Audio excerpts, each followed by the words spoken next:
Mistress Lys, Commander Aldin, it gives me great pleasure to formally welcome the city-state of Alamigo to the Eorzean Alliance. The pleasure is ours, Your Grace. And we, for our part, are glad indeed to be able to welcome friends both old and new. Lord Hien of Doma, at your service. Pray, accept my heartfelt thanks for your generous invitation. Nay, 'tis we who must thank you for journeying so far. And 'twould be remiss of me not to acknowledge the part the Scions of the Seventh Dawn have played in bringing all of us together. In times of great unrest, you and yours have been our constant companions, without whom we would not be here. With apologies to Lord Hien and Mistress Alisaie, it occurs to me that we have not gathered in this way since that fateful day in Uldar. The day I lost my arm and my freedom. As I lay in my cell, never did I dream that I would one day be given the chance to represent my homeland at this council. I would not even be alive had you not plucked me from the jaws of death. You, Yugiri, and Alphino. Would that the lad could be with us.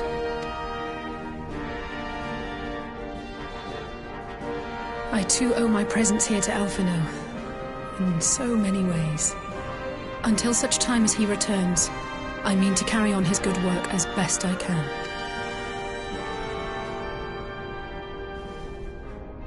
Come, friends.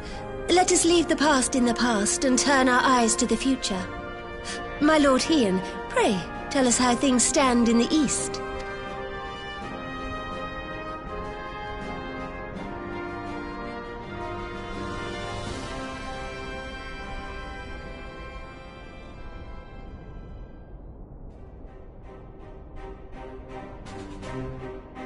Having heard the rumors of dissent in Garlemald, I dared to dream of a peaceable solution. The Empire will not so easily change its ways. If the Garleans have a mind to take back Doma and Alamigo, we'll be hard-pressed to stop them. But while we lack the strength to fight the tide, a course may yet present itself, if we read the winds aright.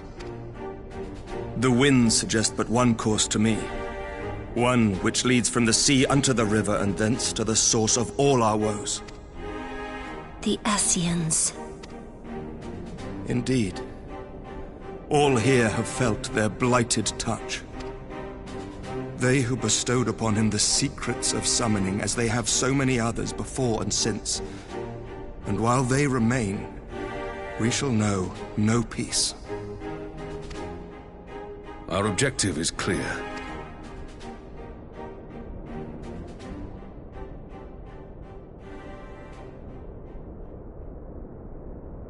While I see the wisdom in targeting the Ascians, an assassination attempt on Garlean soil would do little to aid our cause, even were it to succeed.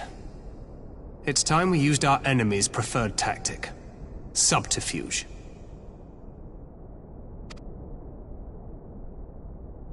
You have an idea?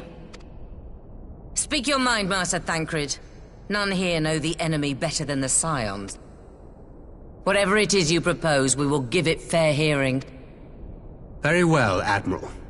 My proposal is thus. We dispatch the shinobi to Imperial territory.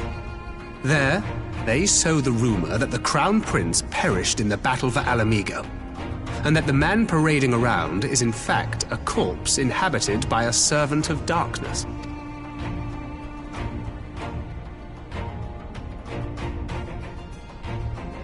Well, it does have the ring of truth about it. And were the Garleans to learn that their future ruler is a puppet, the Empire would be shaken to the core. But, at the risk of sounding stupid, would they actually believe such an unlikely story? I didn't. Ordinarily not. But prior to his miraculous recovery, rumors of Xenos' death had already begun to circulate around the Empire. Ultimately, however, what the masses believe is not our chief concern. Our true objective is to create an opening for rival factions within Garlemald to exploit. Just as a war of succession erupted in the wake of Emperor Solus's death. A war which raged until but recently, plunging the Imperial House into disarray as nephew and uncle grappled for the throne. It is no coincidence that one of Varus's first acts as Emperor was to name Xenos heir apparent, family feuds being so tiresome when armies are involved. Not all welcomed his choice of successor, however. There is no shortage of individuals who aspire to the throne, who would jump at any chance to seize power. The news that Xenos is not only dead, but a puppet to diabolical forces would be too enticing to ignore. The Empire would not be quick to recover from a second war of succession. I am no stranger to infiltrating Imperial territory. With a team of operatives gathered from among the Alliance's finest, the plan should have a reasonable chance of success. Doma already has shinobi in place throughout the provinces. We stand ready to act, and act we must. What say you all?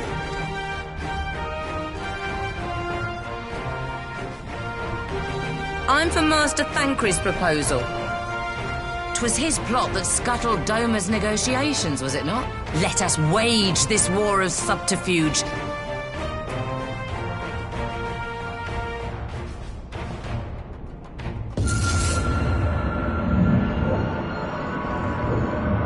That way. Sorrow.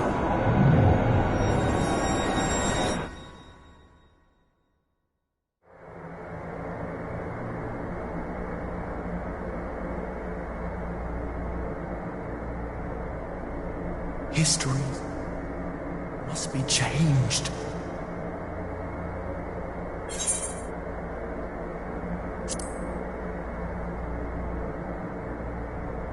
Ahead looms a calamity. Ahead looms light, expunging all form and life. Twin dooms only you can forestall. Only you. What's the matter?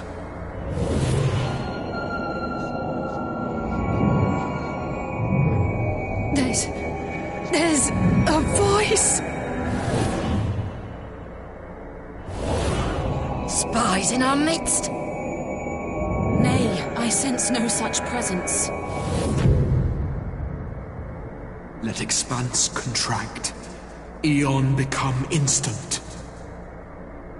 Throw wide the gates that we may pass.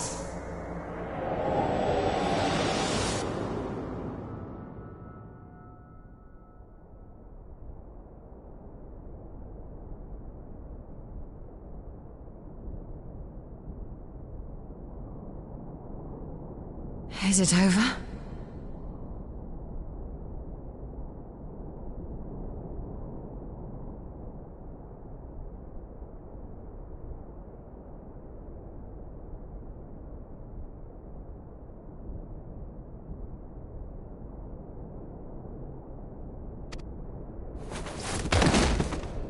Master Thancred!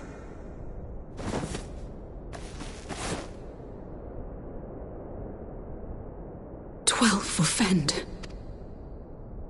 Bear him to a private chamber. Have every healer make ready. Swiftly!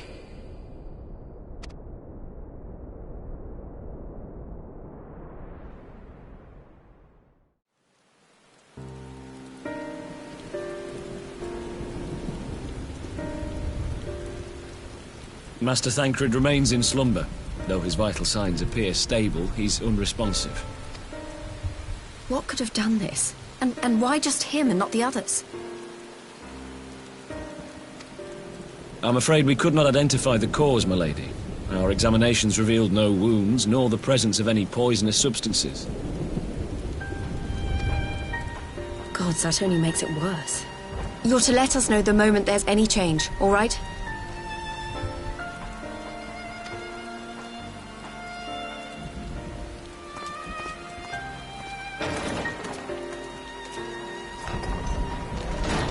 Thank you for coming. Knowing Thancred, He would apologize for being otherwise engaged at so crucial a juncture. In gifting us a course of action, Thancred sowed the seed of all that is to follow. We have but to nurture it as best we can. To him, I would say, rest easy, that he may wake to enjoy the fruits of our labors. Now, the matter of the mysterious voice must not be forgotten. Alize and I heard a voice in the moments before Thancred collapsed. It was accompanied by a severe headache, as if something were clutching at our minds. Did you experience the same thing?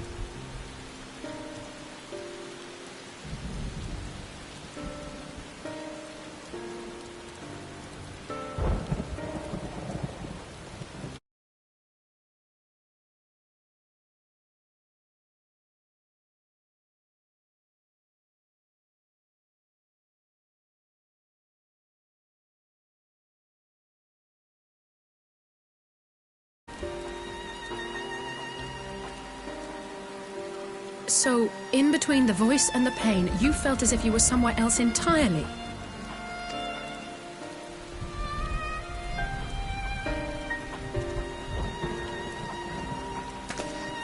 Your testimony confirms my suspicion. That which you experienced was, I believe, your soul being plucked from your flesh. Called. Called?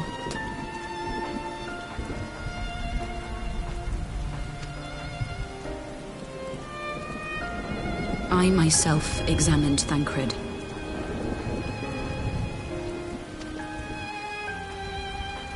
Reach out as I may, I could not sense in him the spark of life that is his soul.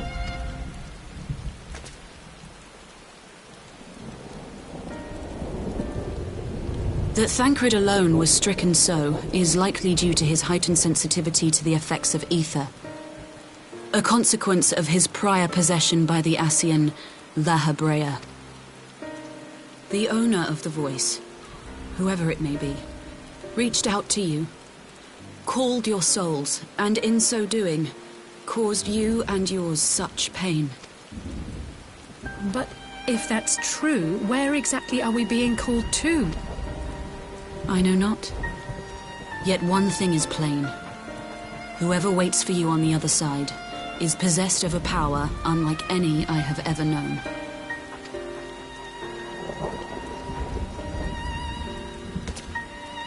Forgive us, Lys, but may we leave Thancred in your care for a time? As if you had to ask. I may not be a scion anymore, but I'm no less a friend. Don't worry. I'll see to it that Thancred's well looked after. Thank you, Lys. As the Elder Seedseer says, 'tis no ordinary individual we are dealing with. Whoever or whatever is behind this, the sooner we find out, the better.